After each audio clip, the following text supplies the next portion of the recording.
And as the day 2 of the Democratic National Convention kicks off in just hours from now, we are being joined by Jonah Blank from Washington, D.C. He is a former foreign policy advisor to President Joe Biden, who advised Biden for 9 years on the Senate Foreign Relations Committee.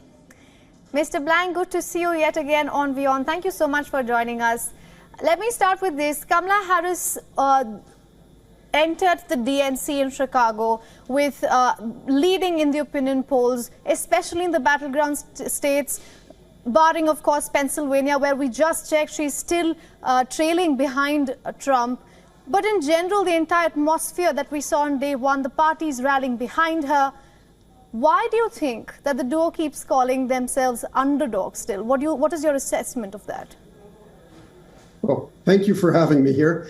I think the real question in terms of who's the underdog, who's outperforming, is to what extent can we trust the polls, and to what extent is what's basically a statistical tie going to break in favor of one side or another.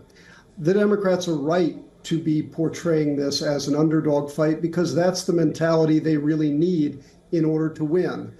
We've seen in the past that Donald Trump tends to outperform his polls. He did it in 2016, he did it in 2020, and the Electoral College favors the Republican Party. So the Democrats really have to treat this as an uphill battle right up until the very day of Election Day. So would you agree with that sect of people who are just calling this another honeymoon period, and we might see something different in the days to come? I hope that that the honeymoon extends all through a harmonious marriage, but the Democrats have got to treat this as a tough fight. One of the things they're doing really well, and we should credit Kamala Harris, we should credit Tim Walz, of bringing some joy to the fight, bringing some optimism, some upbeat energy. That's exactly the right attitude. Joe Biden gave a wonderful speech, and if this Joe Biden had been able to be there 24/7, he might not have needed to drop out of the race. But the fact is that even at his best, he was not able to bring the joy and the lightness to this that Kamala Harris and Tim Walz have brought. They've been able to be happy warriors. Right, Mr. Blank, you make a very important point there.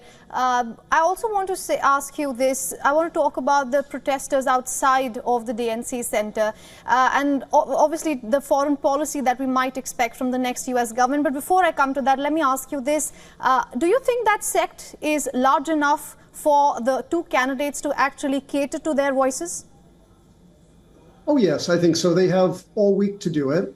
Tonight was Joe Biden's night. Would have been helpful if the DNC had cleared away some of the earlier speakers who really, frankly, didn't need to be there. There were a lot of really low-level, mid-level DNC operatives who took a lot of time and forced Joe Biden into an after primetime spot, which wasn't very helpful.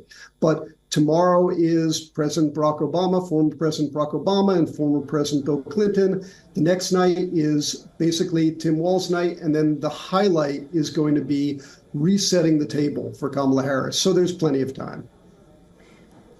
All right, and let me ask you this, since who better to ask than you? Do you think Kamala Harris's policy towards Gaza is going to be any different than Joe Biden? That's a wonderful question, and the honest answer is we don't know. She has given a lot of indications that she's more sympathetic to the Palestinian cause than, frankly, Joe Biden has been. And I hope that those expectations are borne out. Because Mr. Blank, since you used the word sympathy, one of the protesters we just spoke to said, we do not want sympathy, we want action. Then how does Kamala Harris react to that? That remains to be seen. And that is, it's an open question. And right now, the United States has, in my view, not taken a helpful role in this struggle. It is still supplying the weapons that the Israeli government is using to conduct a brutal occupation that is giving the Palestinians no hope for the future. So I really hope that Kamala Harris brings a true change when she is president. I don't think we're going to see any real change until Election Day, But after inauguration, I hope if she is successful, I hope she will take more of a balanced and pro-Palestinian stance. All right, Mr. Blank, thank you so much for speaking to us from Washington, D.C. and getting us your insights. Thank you. For all the latest news, download the WION app and subscribe to our YouTube channel.